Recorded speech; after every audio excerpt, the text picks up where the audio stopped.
Hello, everybody. Welcome to the first live show for the Maas Effect Readalong.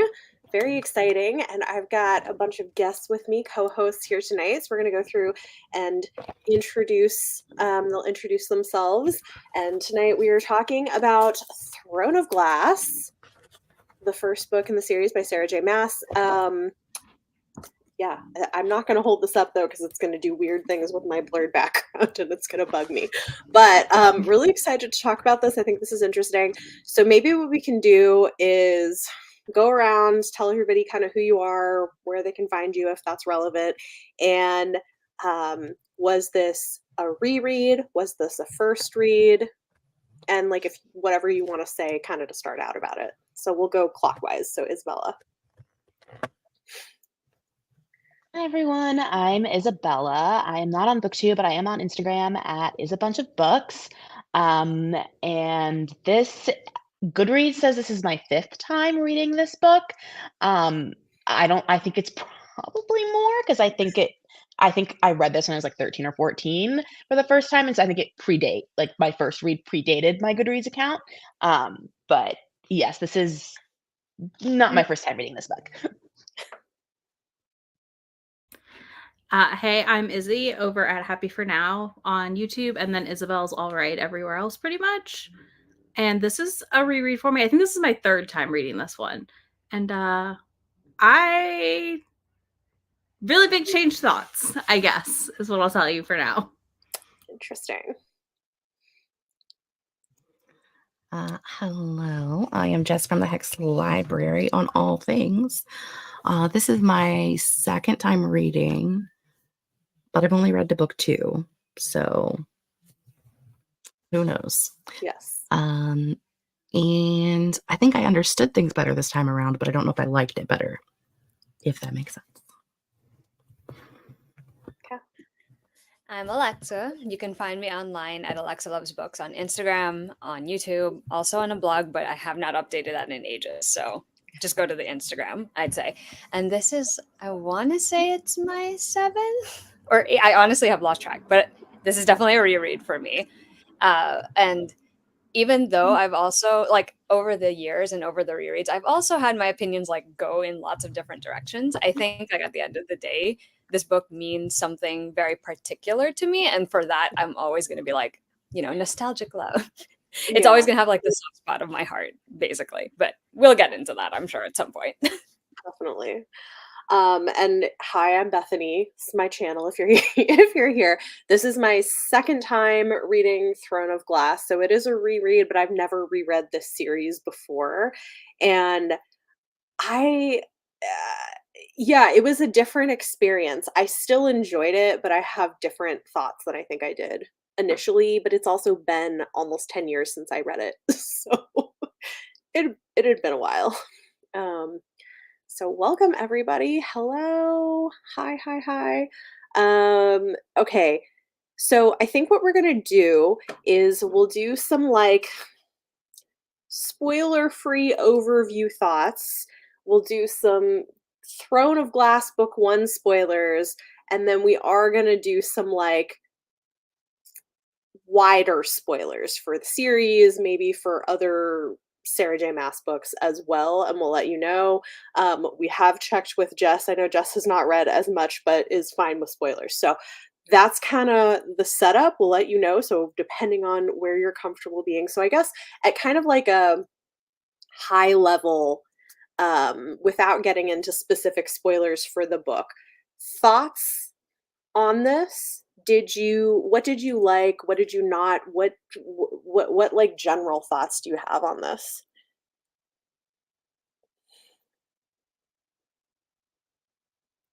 Anybody can hop in. Do you want to switch it up? I can go first if you guys want. Yeah, go for it. Okay. So just leading off of what I was already saying, like there's like I kind of view it, I'll admit, like I will be the first to admit that I kind of view it with that nostalgic, like rose-colored glasses lens, even though I can acknowledge like when someone comments or critiques it, I'm like, I get that.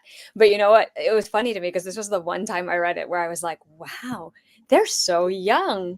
Everyone's so young in this book, and they are doing things that make it very clear that they're so young.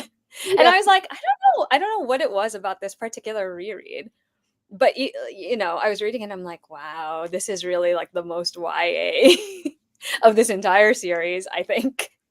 Yeah. I think of all her work, yeah, this is the one definitely. You can tell it's like a pure YA book. I think like I still love it, but I can definitely acknowledge that a lot of it is like it's very young. You can there's like a little bit of like a sleight of hand where you think something is, I guess, plotted well or done well, but it's actually missing something and you just didn't notice at the time, maybe. That was the case for me anyway. But yeah, overall for me, I still love the book. It's not my well, it's not my favorite of the series, but I do see the seeds of where things would go, especially now that we've gotten, through ACOTAR and through Crescent City. Like it's just interesting because it's the beginning of everything for her. This is her first book, and she started it on Fiction Press and everything. So it's just interesting seeing it as the seed of something, which is a perspective I don't think I've ever taken when I reread it before. So overall for me, still positive, even though there were definitely moments where again I'm like, wow, very young. This reaction is also very immature. I feel like Yeah. that was like the how the dialogue in my head. I'm like, wow. I'm like, I mean, like I get it because at that age, they're a little bit That's older. I mean, not everybody maybe, but like I can relate to being Yeah. like that at that age. So. Me too. I was like, wow, it is really young and sometimes immature, but I'm like, but also I probably would have done the same thing. I mean, so I'm like, who I is can't it really be kept up mad. at night by that mistake, right? When you were like 18. Oh God. Yeah. Tell me about it. Yeah. I can recall to the exact feeling of it. And I feel like that's how this book is. It's like years later you look back and you're like, oh no. But overall, still really fun. I think it's solid YA. Like it's a solid fantasy YA that's fun to read. It's a good start, I think, is what it is. Yeah. All right, I'm good. Awesome. I definitely agree. I think that like reading through it this time and last time that I thought that it was entertaining, though confusing at points. And I thought the first time I read it had been a couple of years ago, but it was actually 2019. So that was a couple of years ago, right? Yeah. But I think knowing what I know now, as far as like having heard spoilers, just general spoilers on like Instagram and things, like I get why it's so confusing because I can see how much of the world changes while you read through the series. But as for like the first book, there's a lot of stuff that happens that you're just like, none of this makes any sense. Like, I don't understand why this is like how any of this is supposed to make sense at all. And I did make a note originally too about like you can tell as someone who reads a lot of books, you can tell that this was originally published as like short pieces over time because the pacing is so ridiculous. Like it's because it's just all over the place and it doesn't necessarily, it's a very disjointed story. But looking at it, knowing that, you're like, that makes sense because I mean, I'm sure they edited it before they published it, but you can only change so much of the story without changing the heart of the story. So, but I had a fun time. I gave it like 4 stars. So, I mean, it was fine. I had a good time. Yeah, this is my third read through, and I think my last one was also in like 2019 or 2018. It was somewhere around then, so it's been a while. I also was thrown by being like, wow, we are making young decisions that are not good. Your frontal lobe is not there yet. Repeatedly throughout the book. And I actually didn't have as much fun this time, I think, because I was just like, why are you doing this? Why? And like constantly. I just kept being like, this is a bad choice. Okay, yep. Everyone should know your identity. All right. Like that, like in the first 12 chapters of that habit, I was like, oh no. I don't remember this book like I thought I did. I remembered the overarching plot, but I did not remember how annoying Selena was in the first book. So I did not have a great time with my reread, but I loved this series, so I'm curious to see what I think as we continue.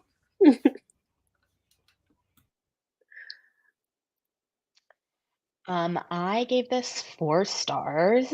The very first time that I read this as, like, a young teen, I gave it 5 stars. It has been at a 4-star, like, for a while. Like, this isn't, like, the first time that I've, like, docked the rating. Um, though what I will say is that, I do feel like I enjoyed this specific book in the series, like, less each time I reread it. Even though I still really like it and think that it's super fun, and at its core, it's a really good 2012 YA debut, by an author who published this book when she was, like, in her early, maybe mid-20s, or like 26, but it was the product of a book she wrote when she was a teenager, um, and, got an agent with this book, like, right out of college, which, like, is impressive objectively, but even though, like, I really enjoyed this time around seeing, like, all the foreshadowing just, like, for the rest of the series, but also, like, perhaps other Easter eggs for the multiverse that she clearly then would have had to have gone back to, like, her earliest books and, like, reread them and figure out how she could, like, manipulate it to make sense because, like, Crescent City, like, she didn't have the idea for Crescent City at the time that, like, she published this book. Um, but what I will say is that I feel like if I'm looking at this as a YA book, like, she wrote it as a YA book, sold it as a YA book, published it as a YA book. Like, this is a YA book. Maybe perhaps upper YA. Like, I kind of noticed some, like, maybe, like, innuendos or, like, like, very just, like, spur of the moment things that were, like, maybe perhaps, like, for an older teen audience, but as a YA book, like, I am really on board with this, but Bloomsbury is now trying to tell me that this is adult, like, in the adult section, sold as adult, it's $30 as a hardcover. Did I still buy the new covers in hardcover? Yes, but I still think that this is a YA book. Maybe the other books in the series, like, I'll see when as I reread, I'll figure out when it maybe turns adult, but this is YA. And I if you're reading this for the first time and, like, you went to the bookstore and, like, you thought you were picking up an adult book, I can see why you might be really confused. Yeah. That's not a fun 100%. surprise. 100%. Honestly, that is the one thing that I don't agree that Bloomsbury did. I'm like, Yeah. just leave this one in. I'll tell you, Yeah. personally, I think even the rest of the series still YA. Just I'm just Yeah. gonna put that out there. This is the one that should stay. ACOTAR, she said, like, on a live that, like, she sold that series to her publisher as new adult, Yeah. and, like, they chose to publish it as adult, like, that was their mistake, that Yeah. was their decision, but, like, this one, she never intended, like, she never wrote ACOTAR for a YA audience, but, like, she wrote this for a YA audience, And like, it's clear, you can tell. You can tell. Yeah, I mean, I think similarly, I definitely was like, okay, she is very juvenile at times.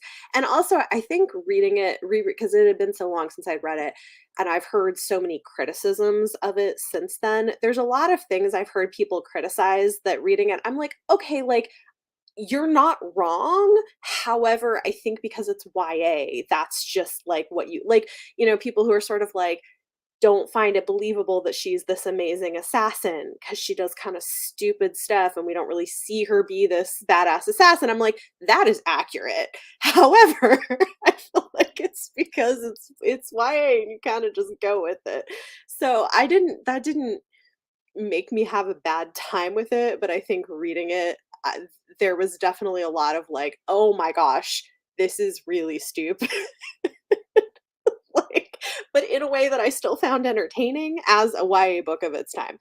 Um, I had forgotten that the first book was a murder mystery, which I think is really interesting because she kind of returns to that form in the first Crescent City book. And I had forgotten that Throne of Glass is also formatted as a murder mystery. Overall, I had fun. I did lower my rating. I think the first time I read it, I gave it a 5-star. I gave it a 4-star this time. I don't think it's perfect, but I think it's a pretty solid YA book for its time. And I found it fun and entertaining to read for the most part. I have, I mean, like, I think there are things to be critical of for sure, but I also think, I don't know, it's one of those things where I'm like, things can be like valid to criticize while also that doesn't take away from them still being entertaining and being a good version of what they're trying to be, I don't know. Agreed. That's- That I can agree with. 100%. yeah. Who we I could- will say I think the writing is like night and day, like reading this book and then like if you've read her later books. Because yeah. like in this one it read so YA, like she'd be like, he was a nasty brute and oh he was so handsome. It was just like, oh my gosh. And the repetition. Get Don't over forget the the he was a repetition. even if he was a nasty brute. Well, I think Yeah, also reading this, I kept thinking, I'm like, okay, Selena is like the baby version of Bryce. Yeah, You The know, a teenage little bit. version. Yeah. a little. But yeah, I There's mean, a- I think I haven't read her older stuff in so long that I was just like, even though I know it's why my brain still was just like, what is going on? What is different. happening? it is definitely different. It's like, this is not what I'm used to anymore. Yeah. So people are agreeing that it's like solid as YA. Rating would be much lower if I rated as an adult book. Yeah, I think definitely. Ooh, good on Yes, the audio. I yes. have to say Totally the audio- forgot she was supposed to be an assassin since she never actually does any assassins. She really doesn't. No, she just She's being a Stands detective in this one. Yeah. Also, I'm curious, like she like they've said that like she said that this is sort of like book is like the premise is like what if Cinderella was an assassin? Like I don't see any Cinderella in here really besides like the ball. But what I don't know why I never saw it until this time. What I didn't realize is this book is so reminiscent of Anastasia, and that's all I'm gonna say until Oh. spoiler Yeah. comes in. Yeah, Yeah. actually, I've never Especially s- First never seen chapter, that. like they mentioned like one of the songs that like I think that Yulway, the people from Yulway, I'm probably Yeah. pronouncing it really wrong, but Yeah. No, however, that's how the audiobook sounds. So you got okay, it. Yulway. Yulway. They're like "Bring Me Home at Last" or like something like that. I was like, oh my gosh, that's literally the song "Journey to the Past." That's so interesting. Oh, I love the other that. thing I guess I wanted to say about it is that there is so much foreshadowing in this book. Yes. I mean, and some of it is, yes, things that I'm sure she went back and connected in later series, but also there's so much foreshadowing for the Throne of Glass series in this book, and I was not expecting that. I was surprised by that as well. Yeah. Which, as It's- somebody who loves foreshadowing and Easter eggs, that was delightful. It is, and it's what's interesting too. I'm sure Bethany, you probably read it when it came out, right? Like the first time. Like Closer to like that? a couple, like I think like a couple, like a year or two after. I think there was maybe 2 books in the series out when I read it. Yeah. So when you read it the first time, obviously because you didn't have the benefit of all the other books, you wouldn't have Yeah. noticed, right? Because I feel like that's what happens to me every time I reread it. I'm always noticing something I never noticed, and I'm like, hold on a second, I remember now that comes out, somewhere, Yes. and I'm like, on the one hand, I'm like, wow, that takes up a lot of brain space. I don't know how she did it, but it's there. So it's cool. I think it's really cool. And it's nice that it has that rereadability a little bit. Like, Yeah. if you can get past the YA-ness Mhm. or like the way like the writing is very different from where it is now with her stuff, it is interesting to be able to be like, oh yeah, I see that this thing is here in this first book. And Yeah. you'll find it somewhere else. Yeah. We're not going to say where, but like somewhere Right. else. Yes. Yep. Yeah. I also just think that it's a very engaging story that's entertaining, and it has a strong opening that like hooked me from the first line.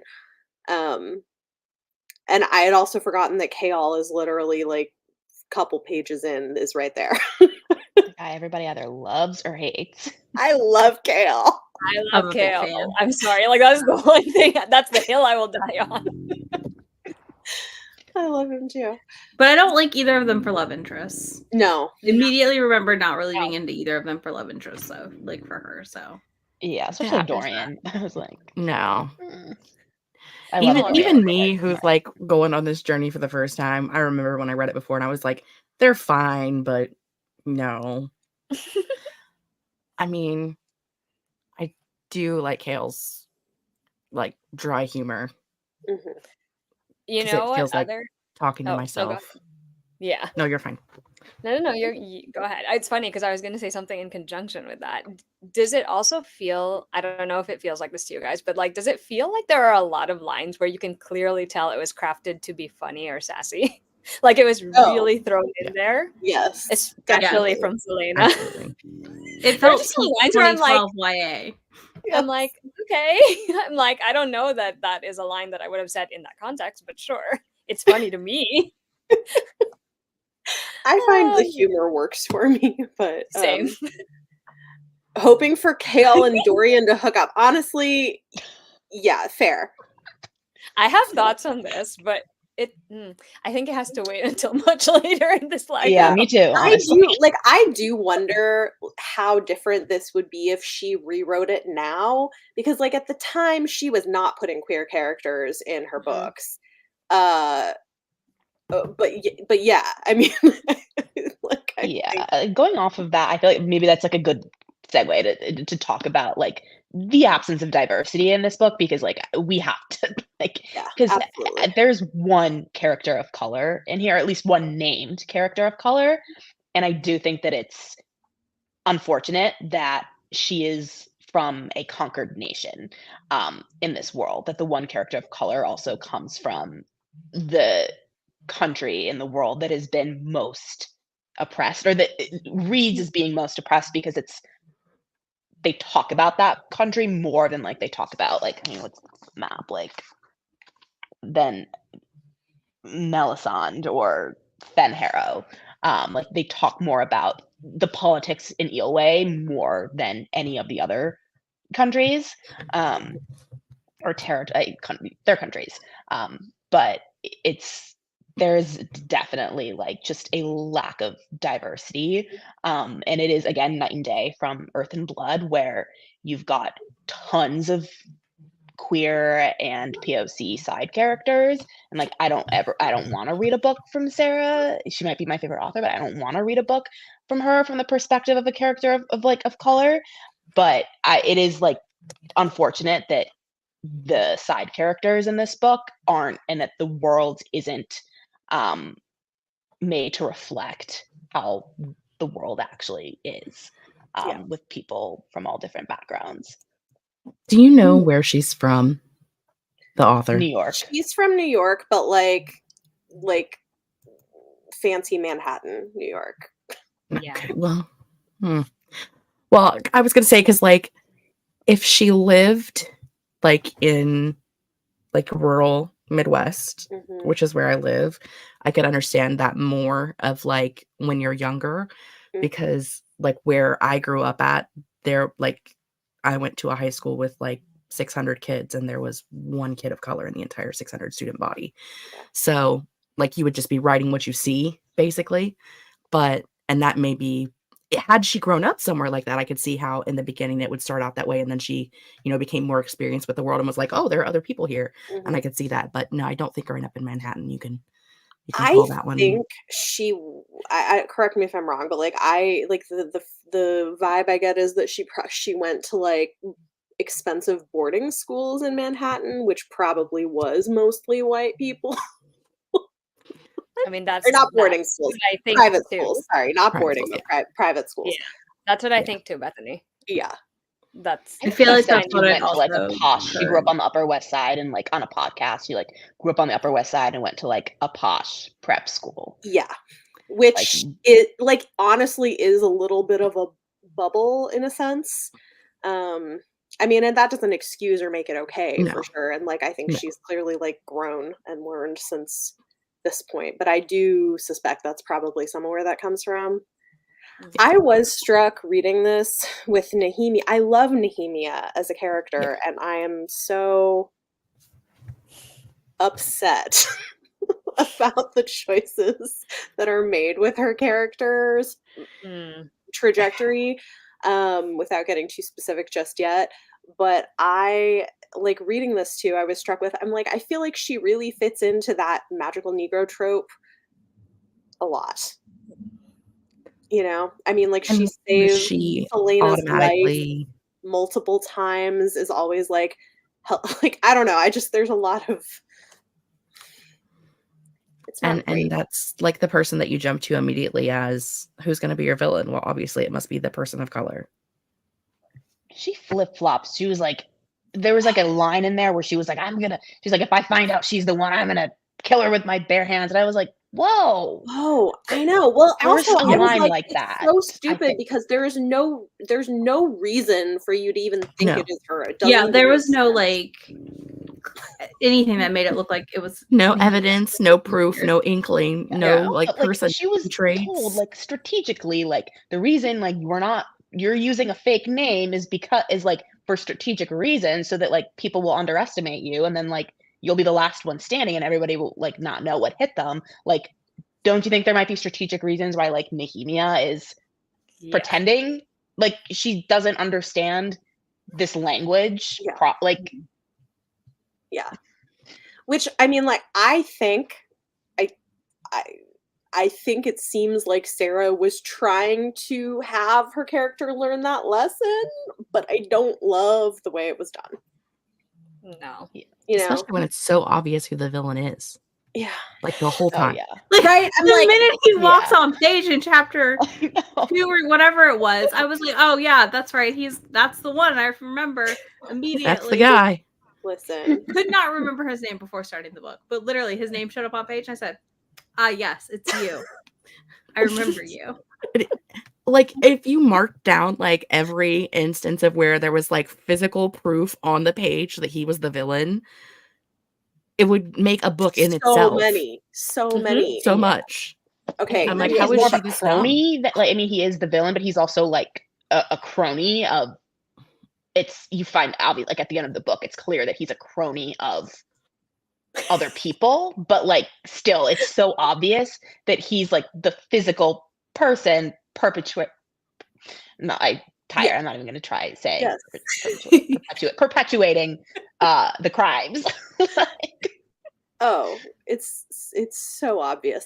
Well, and just so like my vlog and recap is coming out tomorrow, and I spend so much time being like, what is wrong? Like, why?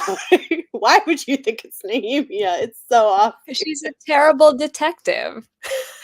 She's Yeah. only good for assassination, apparently. Apparently. But she can't be She that good also at doesn't want to figure out who assassination betrayed her either. Oh my gosh. because she fights with them about not being known who she is. So she can't be that good of an assassin Oh, if fair she point. can't understand the cover. It's true. It's true. It's all a she- weird lie that's been made up around her life.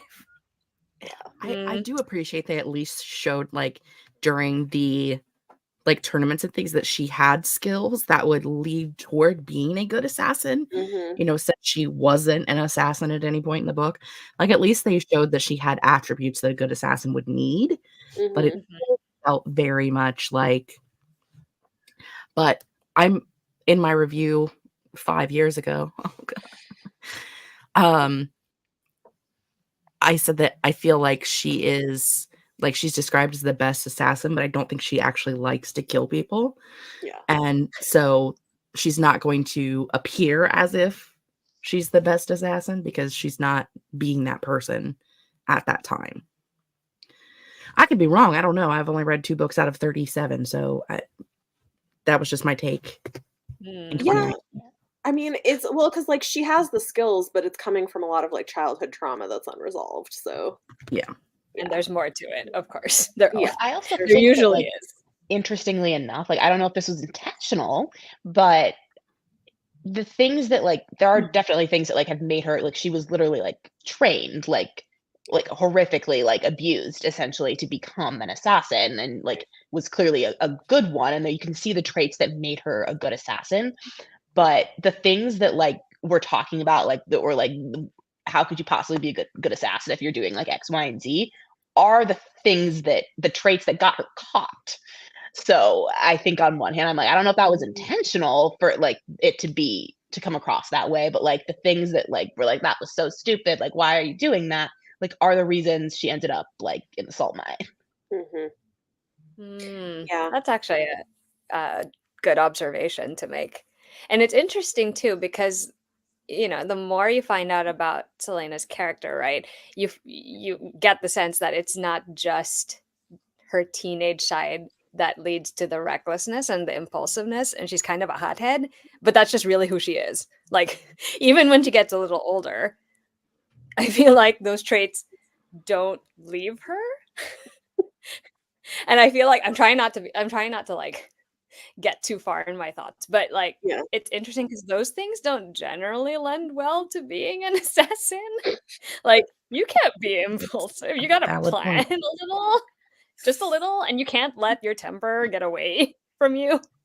You know, you gotta have some cool when you're trying to assassinate someone. I'd like to think you'd have some control over your emotions, right? Well, it feels like maybe well, I wonder if she was good at it during that time because she was forced to be in this, like, survival mode, you know? Mhm. And In so her then once she shameless had so then, like luck. yeah, and so then once she had freedom and was able to start, like, processing trauma and whatever, like, she wasn't being pushed to survive. It's like a different Mhm. yeah, that's interesting. Right? Like, she wouldn't have well, also, we know, right? We're told and I had forgotten this too, we're told in this book that when she was a kid, she wanted to be a healer. Mhm. So, like Complete. so she wouldn't have But chosen to be an also, assassin.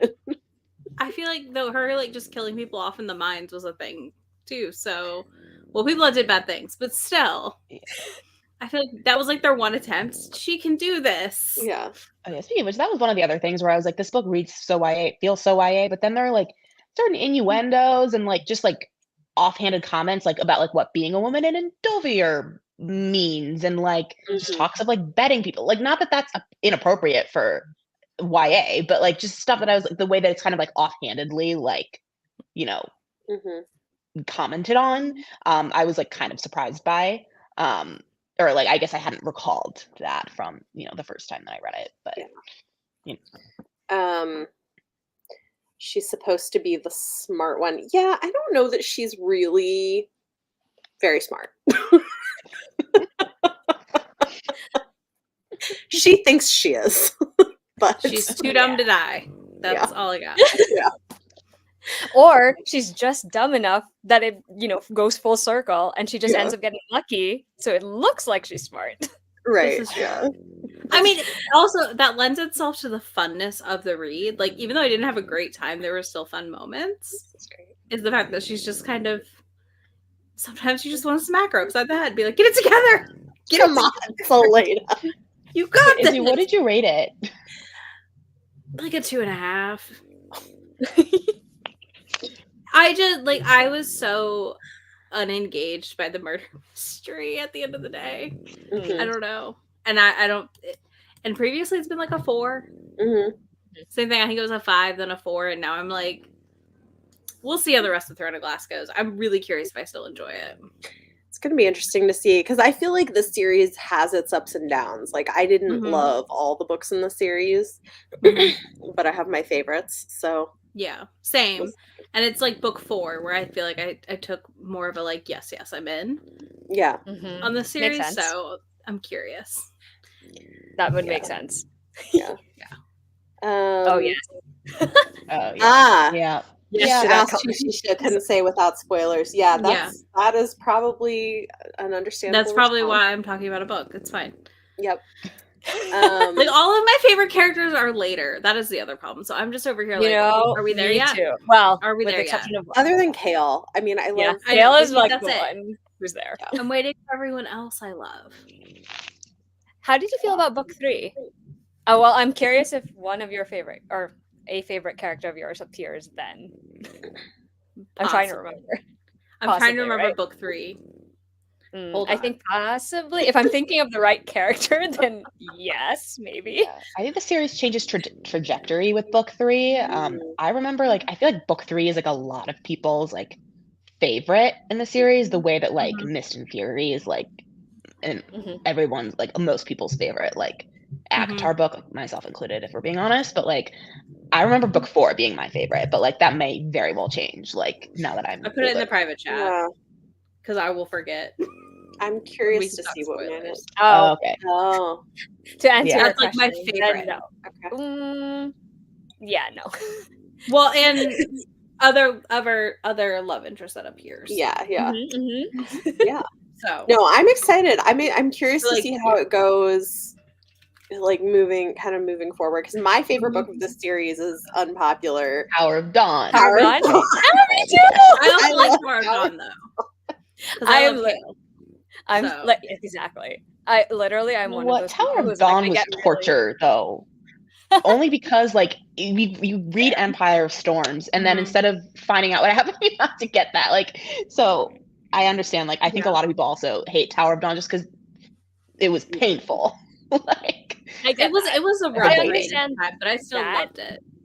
Same, but I don't understand people who are like, you can skip it. I'm like, how can you skip No. that book? That's why He's we're like, tandem. you're gonna Yeah. literally lose the context You're of gonna lose quite a so few much. things. Don't Mhm. skip it. Yeah. No, You're like, absolutely oh. not. But I do think whoever, took the time to come up with like the tandem read thing, because I have tried it twice now, it actually Yeah. makes it better. I'm Because excited then for it. you're not like, waiting Yeah. for certain things. It's all Shauna, just I Anna, think this right? is very accurate. Everyone at that Yeah. age thinks they're Oh. so smart, and then you grow up and realize you knew nothing. That is Mhm. so true. Yeah. I thought I was That's what I so kept reminding smart. myself. Like, I was like, remember, she's at that age. Yeah. She's 18. I mean, And she thinks she knows what's what, right? On a different note, I'm just like, maybe are we going like more into spoilers? Which part are we in? Throne of yeah. Glass Well, spoiler? I think spoilers for the book at this point are fine. And then we'll get into like Easter eggs and like broader stuff. Yeah. Um, Yeah, well, with no spoilers for like the later books. Obviously, though I do have the knowledge of what happens in the later books. Like, I was surprised that I like just looked like at my tab, like on page 29, like that it is kind of like explicitly told to us that like Selena is not her name, or is not her real name. I don't think I realized that it was so blatantly like Oh, planted that it was that Selena Sadrothian is not her name. It's the name that was given to her when she was 8. And I don't think I ever noticed that. we're told so much stuff. We're told like a lot about her heritage. We're told she has like magic in her blood. We're told about her blood ties to other people. We're told like there's a lot in this Yeah, there's a book. line that a certain somebody says in here about, well, they don't, I'm just gonna say DNA, but even though that's not what's said, but like related to heritage Yeah. that like is Yeah. very Yeah. obvious. Yeah.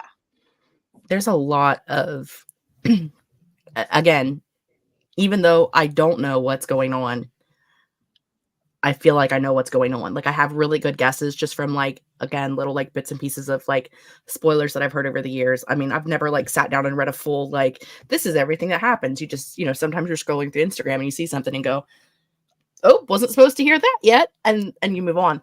But yeah, there's so much about like who she is and her history and where she comes from. Even like the trip from the salt mines to the castle. There's so much that they tell you in that I'm just like, did no one see this the first time around, or was everyone just real confused? And I love that. I love things where it's all there if you look for it, but you might miss it the first time.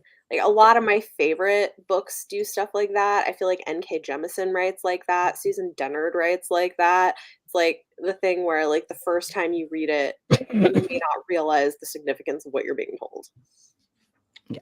Well, because you wouldn't connect some of the dots, I feel like, too. Even if you, like, I feel like now you would, but back then we wouldn't. Because now, like, even if you try to avoid it, you still end up reading and seeing things, I feel like, that spoil bits of these books. But I also don't think it ruins enjoyment, so. Yeah. It hasn't There's for me. so much here. There's so much here. Yeah. A couple of things that I just really like about Sarah J Maas's writing that I think you see here is, one, I love that we go to a whole chapter of Selena having her period and having like really bad cramps and stuff. Like I just, especially for the time this was being written, you didn't get that in fantasy books. And I feel like there's more authors starting to include menstruation, but I just really appreciate that she does that and it's not a big Made deal. it funny too, because Yeah. Scale's like bothering her, and she's like, "How is he this dense? Like, don't you not been around women?" Like, and then she throws up, and she's like, "Oh my God, you are sick." She's like, "I'm not sick like that." Yeah. And he goes like running. And he's like, ah. And then Dorian's like, okay, Dorian's whatever. fine. I'm hanging with you. He's like, "I ran into Kale." That's great.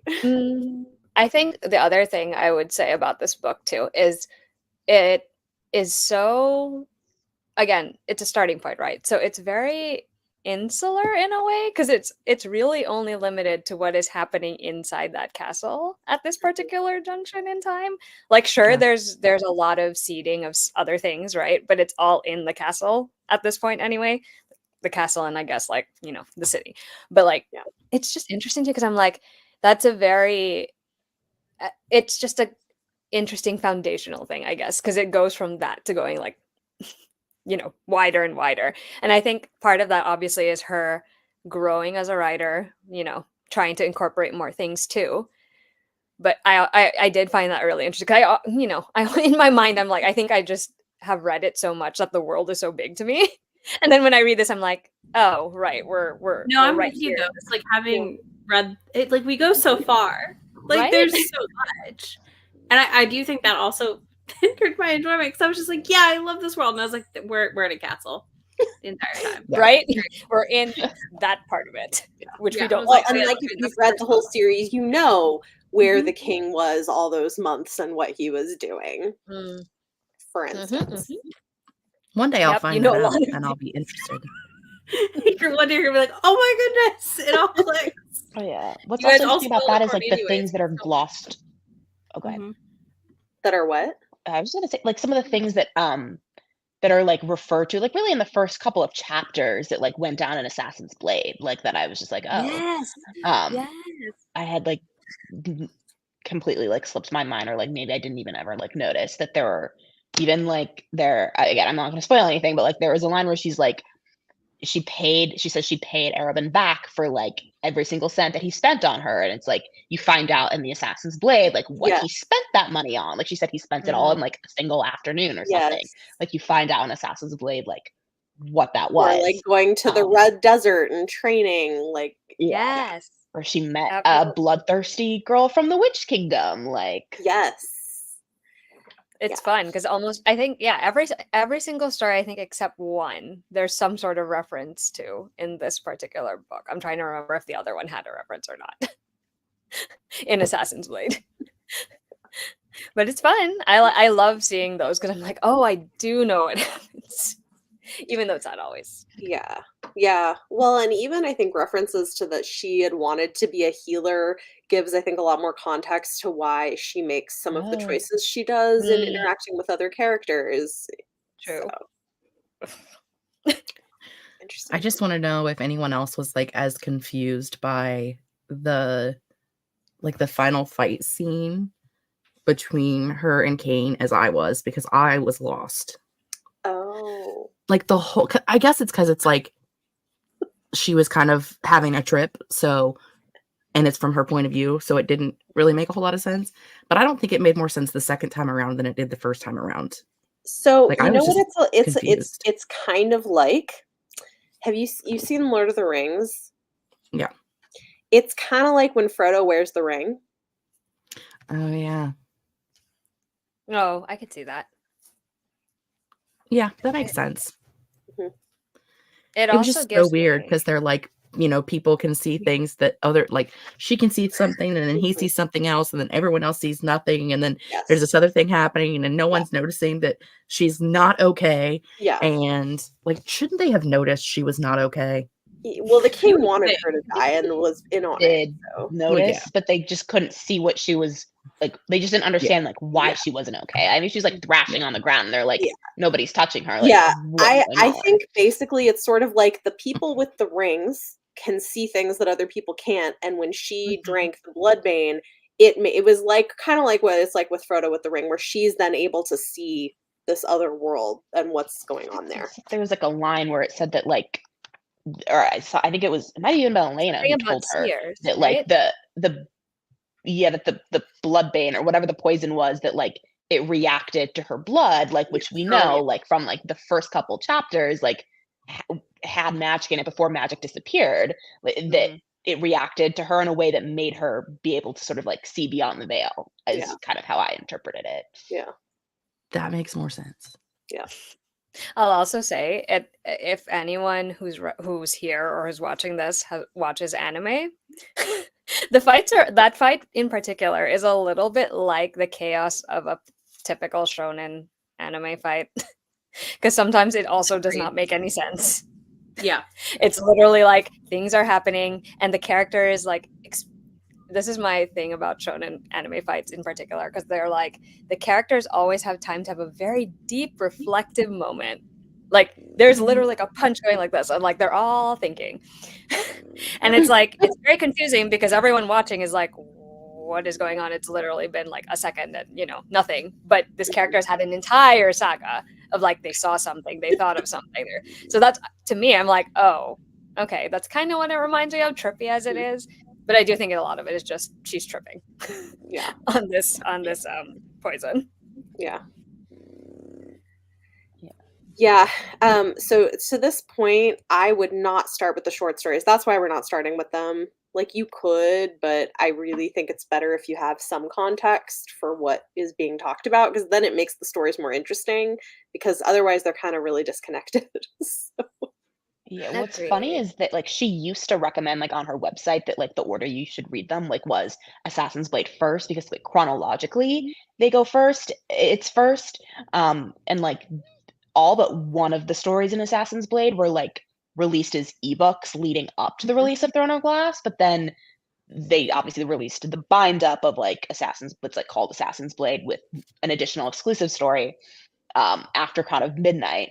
But now her website says to read Assassin's Blade after Crown of Midnight, which is interesting. But also, I think that the stories, because if you read it after you've read the first book, like that they don't end well, essentially, and the emotional impact is like it is way higher if you read it after, like having some attachment to the characters. I think, but you can't go wrong. Like if you wanted to read Assassin's Blade first, as long as you read it before Queen of Shadows. yeah. I think, in my opinion, if anything, I would probably read it first if you were rereading, because I think you would get the benefit of that emotional impact too if you wanted to read it first. I mean, like again, it's fine if you want to read it chronologically too. Like that's also okay. But I think I read it. How did I read it? I think I read Throne of Glass first, and then I read the 4 that came out as the ebooks after. And for me, it was more. I hate to say it like this, but like at the time, it felt more like bonus content. Because like you saw all those allusions in the first book, and then you're like, oh, here's a story about this thing, and here's a story about this thing. Yeah. And like it's fun to learn it, but that's after you are already invested in the world and the characters and the story that's going on. So yeah, I think I'm gonna like it better this time, because the first time I read it after Throne of Glass, and I think there was only really one story that I was that into. I was kind of like, okay, why? It's fine. But now I feel like I have more context, and so I think as a reread, I'm probably going to appreciate it more than I did the first time I read it. Yeah, there's one story that like in there that like I'm sure if you've read it, like what it is, but like there's one story in there that like on an emotional level, like I dread reading every single time because it's just so sad, and it's like you're not gonna feel that if you don't have the knowledge from the first 2 books. It's also like like the author says read it third, then I mean like maybe they know what they're talking about. Yeah, maybe do that. Like no shade to anyone who wants to read it for like. I understand if you want to read it chronologically, because like that also makes sense. Yeah. Does anybody have anything else they want to talk about that's with the book that doesn't include broader spoilers? Oh, that's good. Yeah, I think it just depends on the kind of reader you are, whether you choose to read Assassin's Blade first or Throne of Glass first. I think because again, like Isabella said, like there's no wrong way to do it. Really, I think this whole series is first-person point of view, isn't it? Is it third? Isn't it Isn't it third? Third. I thought it was third. It's third. Person. Yeah. Yeah. You're right. And it's not always her point of view. Yeah.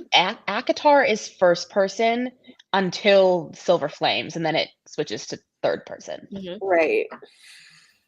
which And is I also think- kind of oh. strange, but like, Yeah. And then there is definitely more than one third person point of view in the Throne of Glass series. And that just continues on all the way to the end.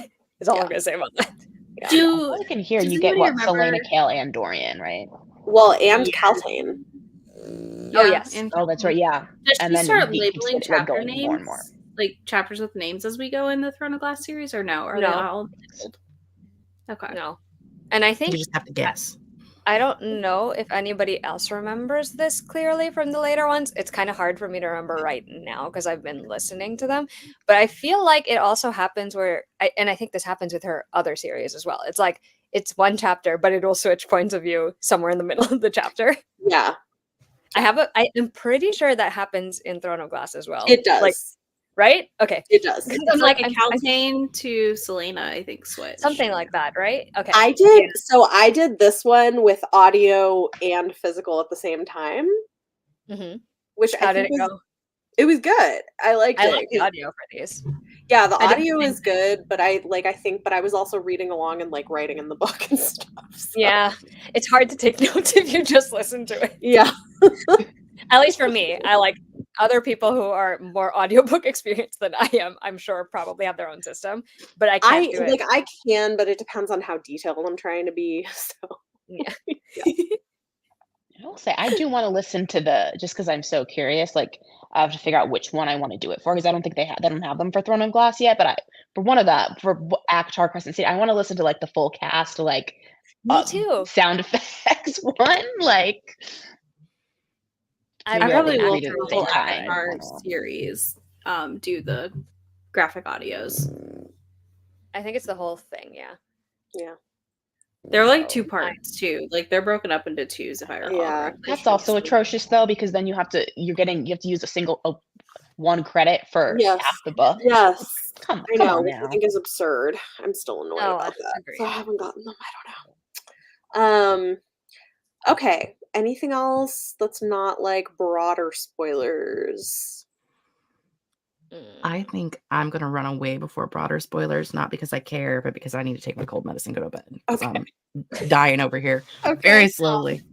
Get better, Jess. Feel Rest. better. Thanks for joining us. Have a wonderful rest of your jet. All right. Bye, Jess. Bye, Bye. Jess. All right. Okay. So thoughts, spoilers, there is so much. The one thing I have been noting this reread, especially given I just read all 3 Crescent City books this year, right? Oh yeah, Like, I read let's the 2 give and then I just like sorry. I just want to for anybody else who Oh, doesn't yeah. want to be spoiled, feel free to head out and we will see you in the next future. month. Sometime in April. Yes. Okay. Do you want to give it a minute before I say what I was going to say? Do I want to what? Give it Give a it a minute. minute. Yeah, we'll just give people a I can, minute like, if they be need a to like vague- head out because I it's, don't like, want to. vague I what's don't want going to. into I want to it, make sure but- people know that they don't want to like. Yeah. Yes. People are like, I'm gonna go. Okay. Yes. Feel free to head out. We will be back next month to talk about Crown of Midnight. So join us. Oh, and man, I do, there's going to be so much to talk about with Crown. yeah. I have a lot of thoughts about Crown of Midnight. Okay. I haven't read it in so long. I'm excited though, so I think it'll be fun. All right. But, yeah, I have. Okay. other thoughts. So Alexa, you were saying. Okay. So the one thing that I have been noting after, while I'm rereading the series and while I've already finished reading Crescent City, which was not that long ago, you know how like Crescent City has this very strong focus on doorways and paths to other worlds? My new thing has been like just taking note of how often that gets mentioned in any of the other books. And can I just tell you, in Throne of Glass, like in this series, it has been mentioned so many times. And I don't know if it was on purpose or if it was just like, just cool to have. And I'm just Mhm. like, it really, it makes my brain hurt a little bit because I'm like, wow, it's been like over 10 years. And we're seeing these, like, whenever she says, doorways, countless other worlds, or Mhm. talks about, you know, being able. I'm pretty sure at some point in the book, she even asks if you could go to the other worlds, and I'm just like, in my brain, I'm like, She does, and Nehemia's like, "Well, I'm not Yeah. really sure. I haven't finished my training yet." and you're like, And she's like, you know, she knows the answer to that, but she's like, well, I'm not giving you that. And Yeah. she's like, I'm not giving you that knowledge. I feel like it just keys into the fact that Sarah obviously had some kind of fascination with doors and doors to the other world Yeah. from the inception of her universe, I guess. I think that's the It's thing is like a multiverse always existed. It was just a question of when and what she was going to do with it. Or how, and It's like just- how she was going to make a crossover make sense. Yeah. I feel like, because Yeah. like there was stuff in here, like you clearly saw that, like how she had to like go back to the beginning and figure out like how she'd like written all the stuff she'd written before she like knew that she was going to have this opportunity to write even more books. I feel like she's only contracted for one book. I feel like she said that like originally with Throne of Mhm. Glass. Oh, and yeah. maybe it was 3 or who knows, but like it was like a the- trilogy, I the think, fact- right? Mhm. I think. yeah, but I what I will say is like when I said this is like Anastasia, like it's so Anastasia, like that obviously we're in spoilers now, like figuring out like who she at that she's the rightful queen of Terrasen, and then like Mhm. how she's like refuses to like remember, or like she remembers but like refuses to acknowledge that she remembers. Yeah. And it's all about like there comes a point where she has to like spend a long time like embracing or like Mhm. I guess accepting that fact about herself and then figuring out how to embrace it and Mm. you know, accept it and whatnot.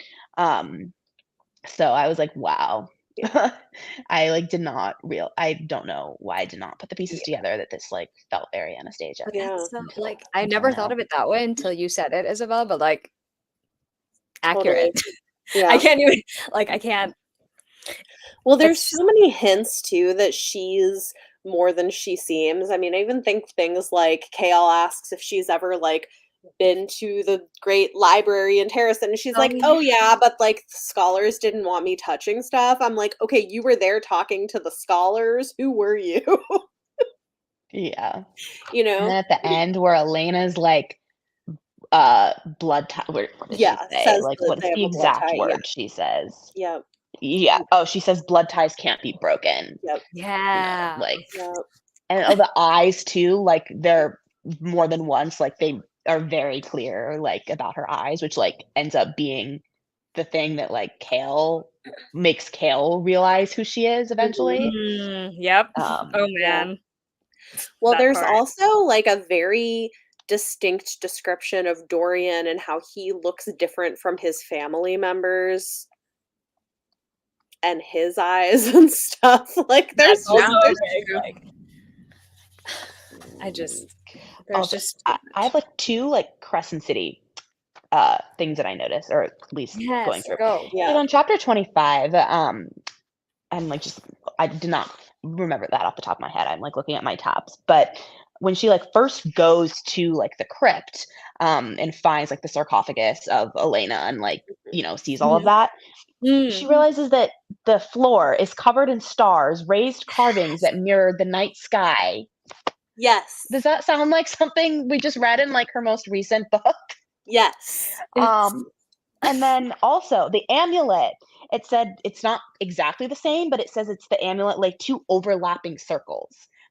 Whereas like in Crescent City it's 3, I think, but it's still overlapping circles, that it's like a protective amulet that's a connection. In Crescent City it's a connection to that planet, that world, and like this is a protective amulet. Like she clearly had to went back and like figured out how to like use these things that like she couldn't change back when she didn't have like hadn't even conceived of these like other worlds and series. But like I was pretty like that's part of the reason like my rating is so high still, is like this time around, is like because I was very impressed by that. Yeah.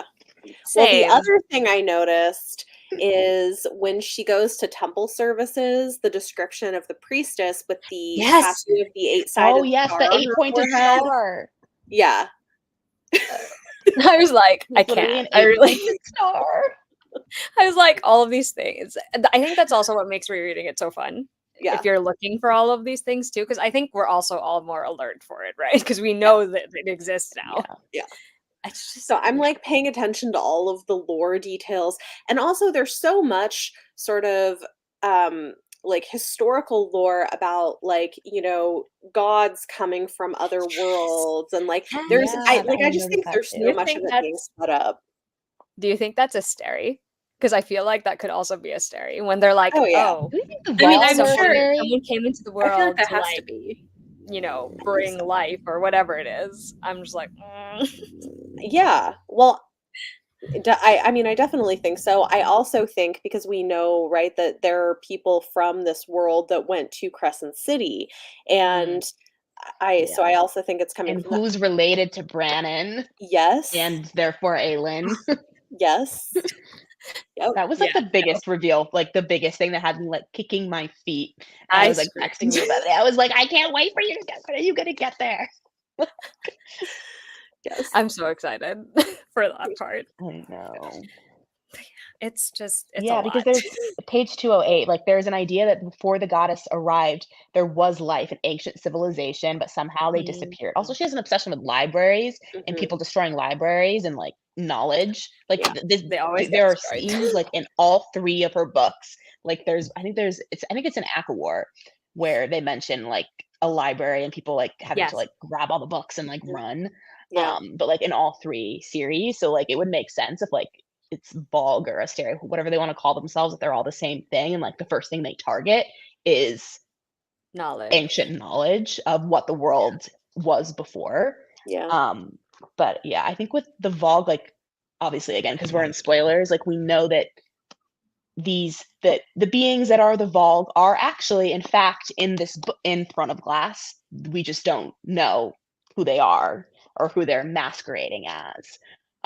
Which makes it make sense because in Crescent City, like all the Asteria are like took over these like like one appears as like a nymph and one appears as like a teenage fae boy. Like, Mhm. I thought that was kind of interesting. I just Well, it's too- and I it's think too- yeah, no, it's really interesting. I think too, is. it's like the fact that this book mentions something about like demons or something in hell with 2 L's, and I'm like, Yeah. okay, is that like going to be linked in to what she does in the Crescent City series? I don't know. I don't know. It's just there's a lot of little stuff that was fun to read, and Yeah, I agree. And I think it's interesting too, because like it's a different world, right? So it makes sense that they have their own stories about these things, and they're not exactly what we know from all the other books, but the Mhm. similarities are so clear to us reading them that we're like, oh, I see where you're going with that. Like I see your connection there. It makes it feel richer, I guess, is what I want to say. Like you feel like there's definitely a big mass universe that exists at this point. Yeah. And like I don't understand why also, people I don't think call it the Massiverse. The math. Call it the Massive Verse, like Massiverse. MAASIVERSE. Got it. Massive. Oh yeah, that makes sense. Yeah, the quirk. I do. You know what else I think is interesting about all 3 series? She really, aside from the libraries being common in them, it's also there's always something or some emotional trauma that each like the character is working through. It's a personal emotional trauma too. Yeah. It's not like a bigger, larger world trauma, although that exists as well. But I think that's one of the things I guess that's one of the things I always find relatable in the books. Like, of course, I haven't been exactly in her position, right? Like, I am not a assassin, nor have I, nor do I have a throne unless someone wants to give me one. But like, I think it's just the emotional beats of that, like not just what Selena's going through, but like any of the characters that have to deal with some sort of personal trauma. There's just something very, this is weird to say considering, human about those experiences, which I feel like is the reason why it really resonates, at least for me as a reader. Like that always resonates with me. It doesn't really matter who the character is, as long as the beat resonates with me personally on some level, it's usually, this is why I love Kale so much. I think because he's the one who's like, he's human and he's gone through all of this and he's dealing with his emotional trauma, if that makes sense. Yeah. Like the others are a little bit more, I guess, racially different, one might say. Whereas you have Kale who's like just human. Yeah. And just stays human the whole time. He doesn't I have don't know, magic. Nope. Yeah. And we'll get to the But thoughts about that at some point. Yeah, but I like that. Yeah, it's interesting. Yeah, it makes for fun reading. Yeah. No, I like it too. I like the way that she deals with characters having trauma, and I think that that's part of what makes it work for me too. I also honestly, I like the fact that in most of her books, she doesn't spend too much time on action scenes because, you know, like I think, like I noticed it with this, right? Is like they're going through all of these different trials and stuff, but we only see a few of them. They're mentioned in passing, and I'm like, thank God, because I don't want to like have to like sit through the action of all those trials. That's not what I'm here for. The only one I was here for was like the actual like hand-to-hand combat one, like where she like literally just like, what was it, Varen, one of the other assassins, like who was like getting on her nerves. She literally kicked him out of like out of bounds. Like that was just funny. But yeah, like the ones where she's like essentially rock climbing, like the obstacle course, like, like if that had been any longer, I would have been like, I want just enough to get like a flavor of what they're doing, you know, and then like move it along to something else. Yeah, I don't want Sarah to write page-long battles. It's not fun to read. That's why like that's not what I'm looking for. Like, not my favorite because it was so long. I mean, I love how it wrapped up the series, but like, Kingdom of Ash. There's so many battle scenes. I've only ever read that one once, so I can't like, and I never reread the whole thing because emotional trauma. But you know, I will say the other book that has a bit of action, but I think it's not very. It doesn't feel long to me. Is Empire of Storms, because there's definitely an entire segment there where a lot of action is going on. Yeah, but it's such a good, like, I don't know. I think it just the way it was done, it was just good. Which is probably why it didn't feel very long. But I do agree that from what I remember of Kingdom of Ash, there's definitely some long conflicts drawn out there, which makes sense because you know, 1,000 pages. They literally were like, the glue does not work on this book, and she's like, I cut everything I needed to cut.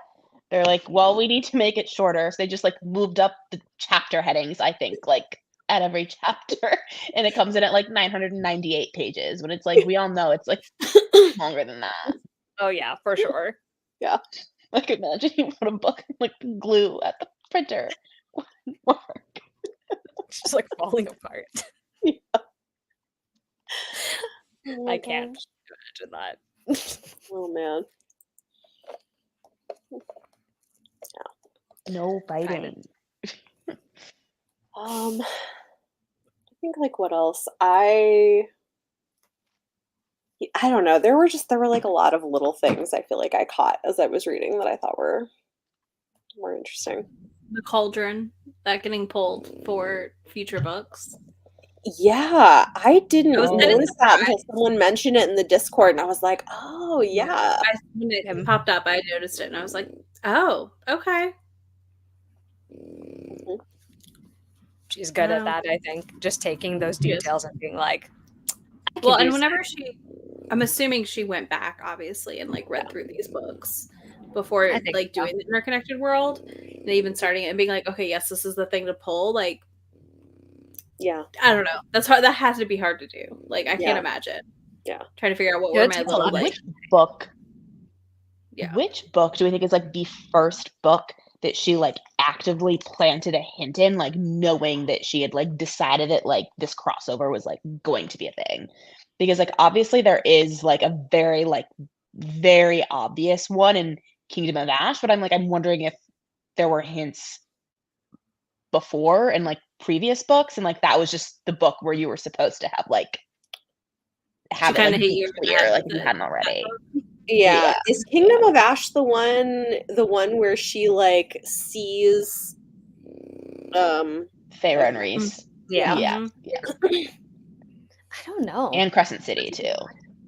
Which like is That's a- also something that I'm curious about, because we know that like the scene that Selena, I'm just gonna say Selena, like for now, but I don't even know why, because we're in spoilers. The scene that Aelin sees and in Kingdom of Ash takes place during Silver Flames. But Mhm. we didn't see anything like that in any of the Crescent City books, and we know that that was one of the worlds that she falls through. Like that's one of the worlds that's Yeah. described. So Yeah. I'm like, when did that happen? Like, or is it just like the worlds are on different like coordinate planes and like timelines? Because like Yeah. So I that, like, wonder. we don't.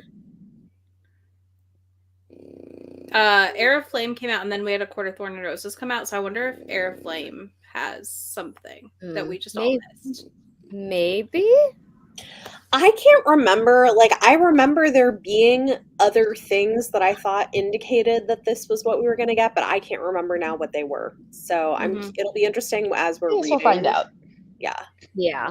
I'm trying to see if I wrote. One thing that I noticed was that written on Elena's sarcophagus was something about a time rift.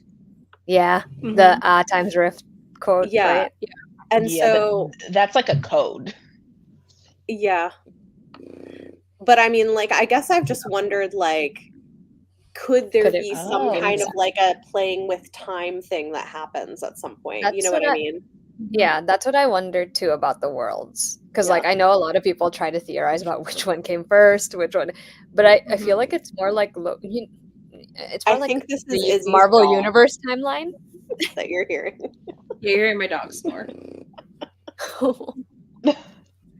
Yeah, it feels more like the Loki timelines, I guess, in the Marvel Universe, where everything's kind of like Wonky. doing this, Yeah. and like whatever they're choosing affects the timeline. Well, Like and I I feel like try not to think of it timelines. I'm just like, Yeah. there's another world somewhere. I feel like it's gotta be like she knew she wanted to do it, so she like started planting like the bits about it probably sooner, and then obviously was able to just go back and was already obsessed with doors. I feel like so she just knew. Doors, libraries. Portals. There's doors and portals. We're good to go. Yeah. It's doors, libraries, what do you call it? Territorial mails. Because even in this first book, there's already lines like that. And I'm like, I know. okay, that hasn't changed. And it's No. been And over a then I'm decade. You're not even the love interest. Which makes it I funnier. think it's funny. It is. Yeah, I feel like it's funny. She went through three. It was the third one's the charm in this one. Then in ACOTAR, it's the second time's the charm, and then in Crescent City, it's first time's the charm. It went 3, 2, 1. Yeah. That's really funny. I will Oh, say man. that is actually one of the things. I know a lot of people were upset when it happened. Mhm. But I'm also like, I actually like that she didn't end up with either of the two in Throne of Glass. Like, Yeah. not because I didn't like They were them. not meant to Yeah. be. Like they Yeah. were not Yeah. meant to be Yeah, though they were at too- the end of the like, day. They Well, were too. also, I like it as a YA book because it's like, hey, most people date people before they find their Yeah. person.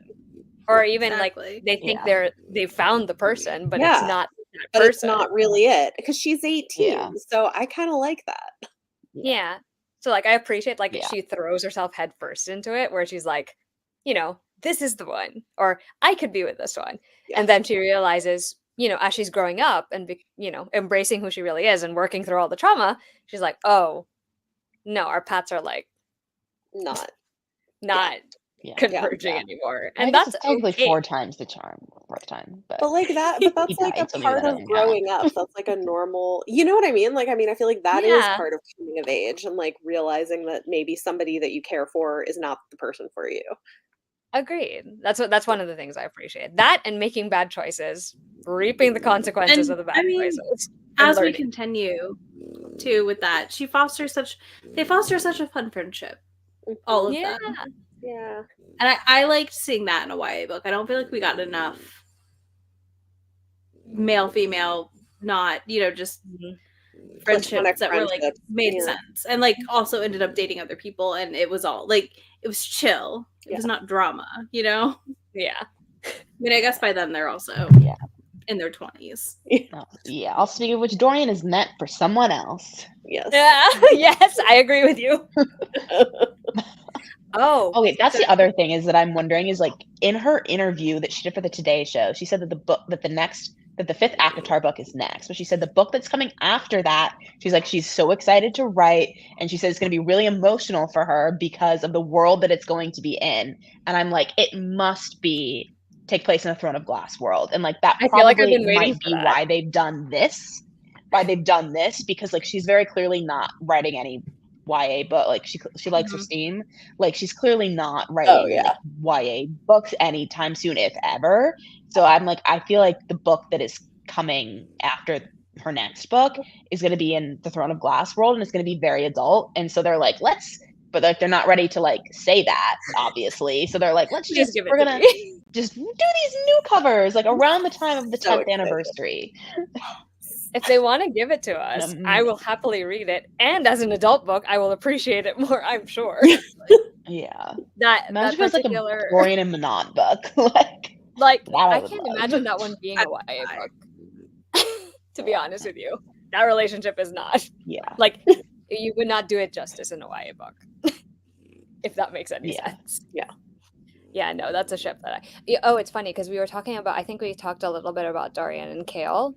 Yeah. And like, I understand why some people want them to be together, but like upon reflection, and just because of like a few things that the two of them say at some point, I actually think, and this is probably like not gonna be a popular opinion about it, but I actually think they have a toxic, but in a positive way, sort of codependency at this point, because Kale has given up, being the Lord of Aniel and all of that stuff, and he's become the Captain of the Guard, and he's really only doing it, and he says this more than once, right? Like he's doing it for Dorian, and then you have Dorian being like, "Oh, my life in the palace would have been so lonely. I would have been so isolated if not for Kale." And I'm like, on the one hand, that's very sweet, and I love that their friendship, goes past that and is like more brotherly. On the other hand, I'm like, just having you two to rely on, like if you take one of you out of the equation, the other one's going to fall apart. Yeah. It's like, it's sweet, but then I'm like, I think you both need boundaries at some point. Like, I love you guys, but like, I think maybe take a step back just a little. Because I'm like, not everything that happens to Kale is Dorian's fault. Not everything that happens to Dorian is Kale's fault. Yeah. Sure, they might have some role sometime, right? But I'm also like, and it's funny too, because that didn't occur to me until I started reading more into like how they talk about each other. Because, I love when they're like, oh, I hope he's okay. I hope he's doing, like, I am doing this for this person and I will sacrifice for this. I'm like, I was like, on the one hand, it would have been interesting if they had ended up together. Sure. I also wouldn't have been too upset with that, but I do love my Dorian and Manon, so like, no. But on the other hand, like, they needed time to grow into themselves without the other person. Is what it was. 100%. Because where they get to at the end of the series, it wouldn't have been possible if they were still like 100% glued to each other's side, and held hostage because they cared too much about the other person. Yeah, like they didn't feel like they could take action. That like situation where like your enemy has the life of that person you care about in their hands, so you're not going to do anything. Yeah, that's kind of the energy it gives me. Just a little. That's fair. I think too, it's interesting because in the Discord for the read along, a couple people had mentioned that Dorian is giving them like pansexual vibes, which I'm like, I see that. I feel like that tracks for who I think Dorian would be. Well, and to be honest, like I think Manon fully gives bi vibes too. So like I think that's like, it's just also could see that. Yeah. I think that works. Yeah. Yeah. It's also funny because like I think this series, like, yes, it's the longest of her series so far, but it's also the biggest cast of characters. Whereas, Crescent City is similar, I guess. But like ACOTAR is like a much like narrower sort of almost scope. Like it's I feel like more character focused, and like you can kind of count on like two hands, like the super important characters. Whereas in this one, like each book like adds on like a new set of characters. So like in Kingdom, by the time you get to Kingdom of Ash, you've got like so many like individuals, and then also like couples of people, like Larkin and a lead, and like all of Larkin and a lead. My faves. Or like I enjoy them relative much to more now than I did before. I think Larkin and a lead. I mean, I liked him before, and also Manon was like also one of my faves too. Of course, yeah, I love her too. How could she not be? So yeah, it'll be interesting. There are a lot of characters I enjoy, actually. Mm-hmm. Like that, I think that's why I didn't mind having the cast grow and having them have perspectives, just because I'm like, I enjoy all of their perspectives. Like they were interesting enough for me the entire time. And sometimes I'd be like, can we just stay with this one for like a little longer? We're about to get to the good stuff. Yeah. You know what? We don't actually really get much of Lysandra narrating, do we? She's usually just there, right? Like I feel like she's the one that I don't think she narrates anything. I can't remember. I could be wrong though. I don't remember, honestly. It might be in Kingdom of Ash, or it might be in one of the later books where she's, because of her powers and what she can do, like where you might be following her perspective, but like not as her. Not as I don't think it's as much as the others. Because I feel like everyone else gets a very healthy dose of like page time. Even Manon when she's doing all of the things she's doing. Yeah, because I feel like Heir of Fire is pretty evenly split, like between Arlen, like Wenlin, and then and then Manon and her. And then, but then like you've got multiple characters that you're following in Otterland. Like you've got Ian, like on top of Kalendorian in that one. Oh my god, Adian. That's my only comment right now about Adian. I would say I feel like I've forgotten half the characters. I know. I feel like I've forgotten so much, to be honest. So I'm really excited to do, because I've never reread any of these. So you know, I feel like I never have. It's been so long. But I'd say I'm excited for you, but I'm pretty sure there will also be parts where you're like, huh.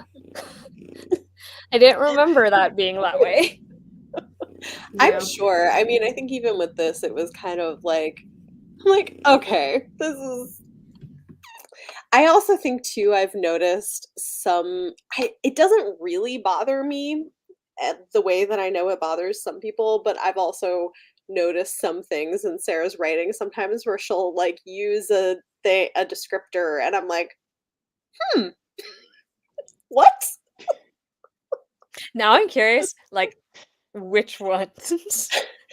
Like, okay, it's like random stuff. Like there's this line when they're coming into the city, into Rifthold, and she's describing like all the shops and stuff. And in one of the shop windows, there's like hats and jewelry bundled together like bouquets of flowers. And I'm like, what? She was trying to be lyrical, and she was young.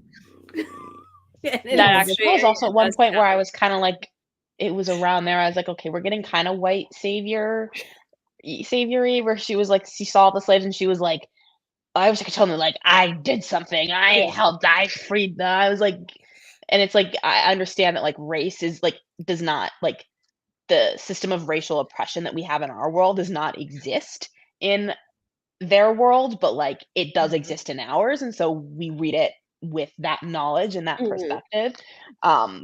Like that was like around there where like she saw like the docs and then she's like referring Mhm. obviously to one of the stories in Assassin's Blade where I was like, okay, Yeah. I mean, ma'am. I guess the other side of it though that I think is interesting, and I think I said this in my blog too, is there are a few places where I wonder if she was drawing a little bit on Jewish history. Um, because there's a couple things, but one of the big ones is the way that she talks about the overthrow of Terrasen is Mhm. very like the way she describes it is very similar or reminiscent of like Crystal Knocked, and it made me wonder if that's like part of what she's drawing on, that like the treatment of like Terrasen is and being, I don't know. So there are some things that I think are interesting there that I think she's doing. Didn't think of that, but I will watch her vlog. So I know exactly which parts. Yeah. I don't know. She's still doing that That's YA cool. thing too of like the 2012s where she talks about the outfits. I She like put- the outfit thing. Which I enjoy, too. but I find it very funny because like it'll Me go, too, she'll 'cause I be like like, "Oh, I'm fashion. wearing this dress," and Mhm. then it has all the details of the dress, Yeah. which I do enjoy, but I find it very funny. Yeah. Just You know considering. what I want to know though is like obviously Crescent City is like modern times, like stilettos and short Mhm. skirts and like all of that. But like I want to know like which like if you could pinpoint like a historical era, like which era do you think like Throne of Glass and ACOTAR, Mm. like which one like because then I'm like, what style of dresses are we talking about? Like are we talking about medieval? Are we talking about the Renaissance? Are we talking about like Victorian Good question. England, like with the like I'm just like I can never like figure out how to properly like visualize it in my head because like I can't figure out like obviously What there's no you're t- electricity like or but like I'm like Yeah. which era like where are we? That's Lost in time. interesting. Because then I'm also trying like to even in remember. Avatar like the Night Court's got some crop tops too, but like it's still obviously like the olden days like but still and then they've See, got these I like don't really think of like night. sexy See, I don't revealing think of night. dresses I don't but think like of the night court as olden days. That's interesting.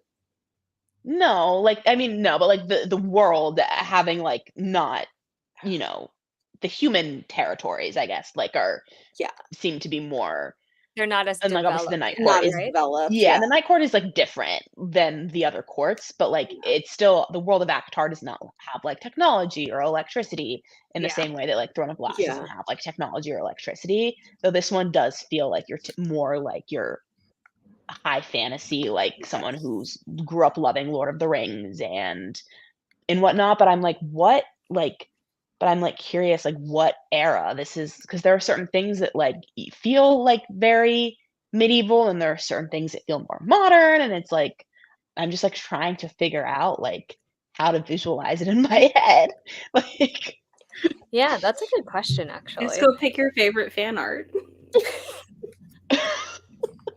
Oh Done. boy.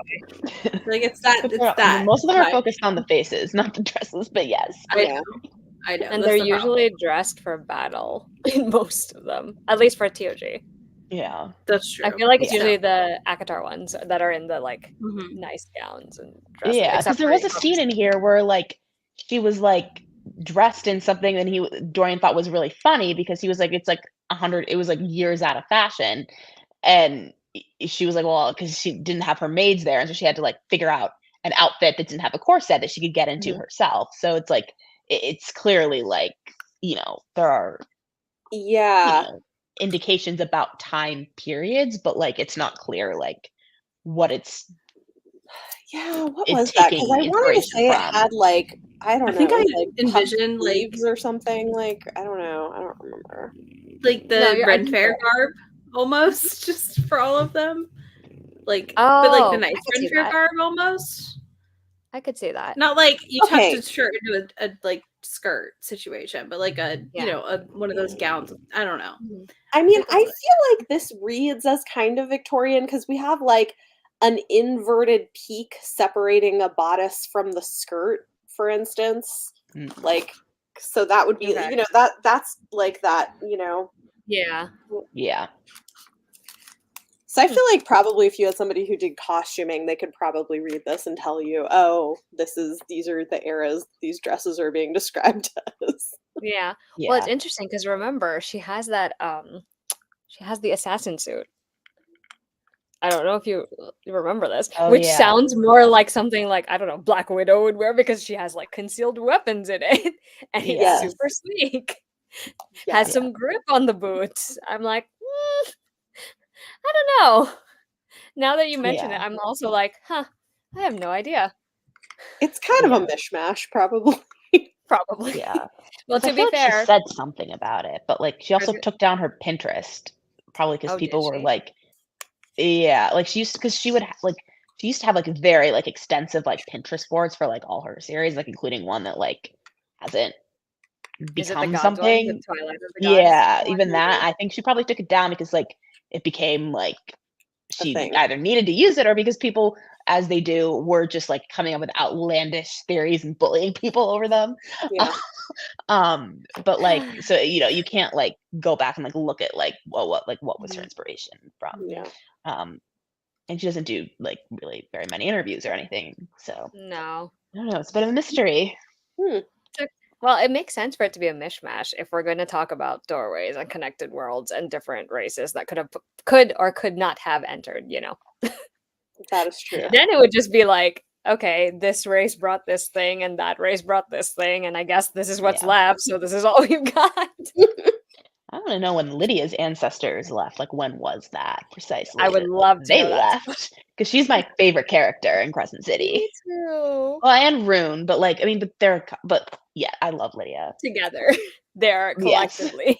Yes, they I know. honestly They were top actually my Bryson Hunt favorite. for me. They were my favorite part to read in the third one. Me too. I was just like, I know, I'm excited to get to like, that one too, because I feel like that one is gonna be like, yeah. So too. Anyway. All right. Well, I feel like I don't know. I think this was fun. I feel like generally this was pretty successful as a first outing, and it seems like most of us are feeling pretty excited about seeing what happens with the next book. So Yeah, definitely. I'm very excited. I'm sorry it was not that fun, Izzy, for you, Izzy. I know. It was not fun. I just found myself frustrated. Like, you know, when you haven't gone back to the series more than twice and everything else has been more top of mind, it's jarring.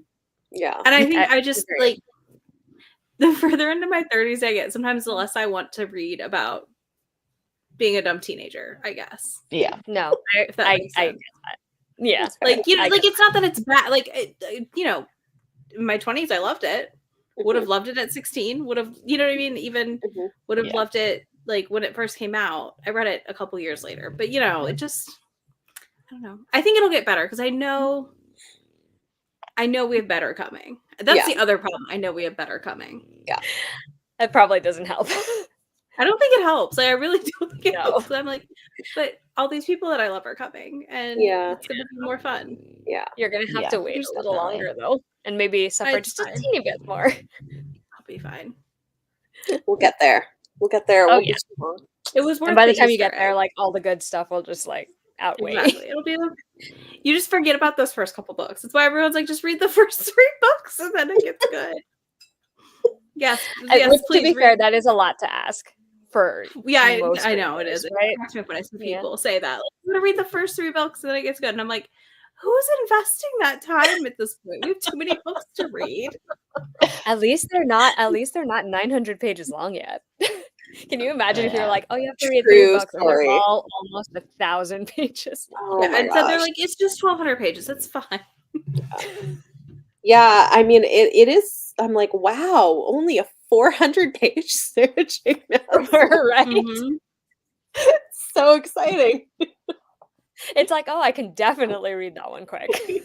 Yeah, I'm gonna have to like really pace myself once we get longer. to Queen of Shadows and whatnot. Yeah, still not as like I was like so distracted when I was like I read 3 books. Just really like last month I read way more. But like this book, like I've read 3 books, and I was reading this for like so long. I mean, like, because I was so distracted with like work Mhm. stuff and whatnot. But like, I'm like, I can't get away with like spending with like finishing this so like one of the later books so close Mhm. to a live show Yeah. because like I will not finish. Yeah. Yeah, Oh, well, yeah. and I think too, it's just more time consuming for me when I'm reading this because most books I don't read like this. I don't read where I'm like so closely looking at every detail and then recapping it. So it is a lot more time consuming. Which is why I mean, like, because I did this for House of Flame and Shadow when it came out, and Mhm. I mean that consumed like a week of my life. Just, I know you were so consumed. it was so much. That's probably Kingdom of Ash for you soon. And Oh when we gosh. go back to the rest of Crescent City, probably. Yeah, they're just so Kingdom of Ash is gonna be rough because like it's a great series ender, but like it's so long. Mm-hmm. I know it It's is so long. less long And than it's it going should on be tandem. because they couldn't fit it properly, so they had to move the margin. Which is also a form of gaslighting, trying to tell people that book is 998 pages or whatever it is, 984, whatever it is, when it's really don't over 1,000 pages long. Yeah. Although that's the one I got to go to the tour here for. That was Me fun. too. Yeah. That was the last thing I think I went to because I think you went to the midnight release, right, Bethany, for Yes. Flame and Shadow? Yep. Yeah. Yeah. The That was last one fun. I went to was Kingdom of Ash. Yeah, it looked like fun.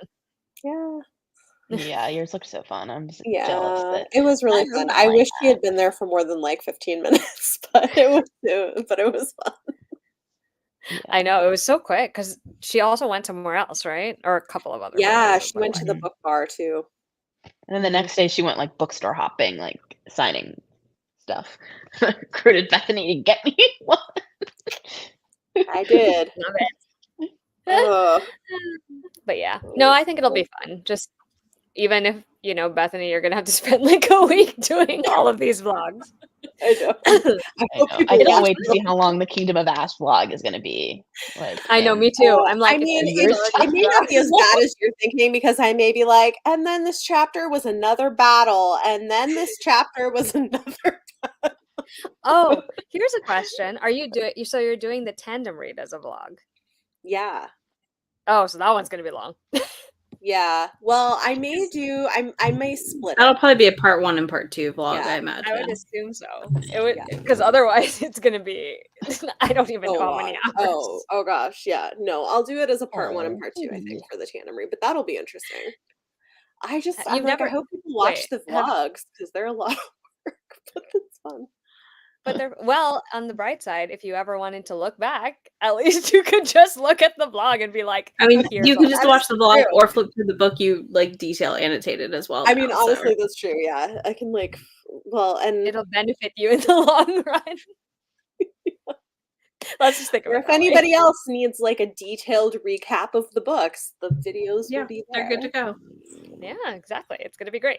I mean, I think in some ways it'll get longer and shorter because I feel like some stuff the recaps are just going to be different as we move forward too.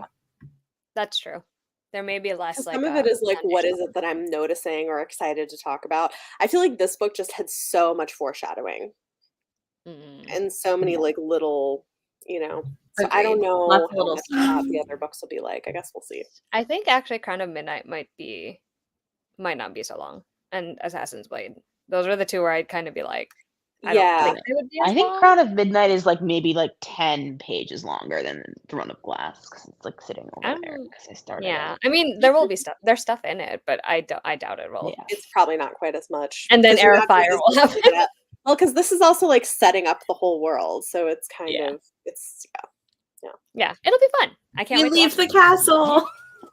Yay! Yeah, she finally goes out into like the city proper. Can't wait. I do love how like the very end of the book is Kale's like, so do you want to know about your first assignment? She's like, tell me tomorrow. Yeah.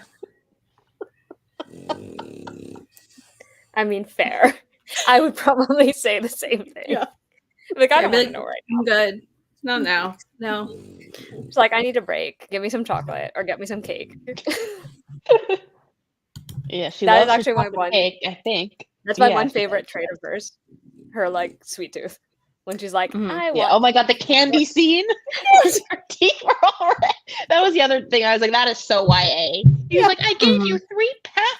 He's like, I would have liked some. I was like, how is she? You didn't leave a note. How is she supposed to know it was supposed to be shared? That is very YA. It What's was. Oh, another you know other who like I the love? line? Oh, how she loved candy. I was like, okay. You know who I low-key love too? Like random side character who I enjoy. Philippa is actually a side character I enjoy just because she doesn't back down from her. Yeah. Like she's just like, I Yeah. don't care who you are. Like you're the best assassin. So what? I like Philippa too. She's funny. It just made me laugh when they first meet, and she's like, I don't care. She's like, if you just need to do this, that's it.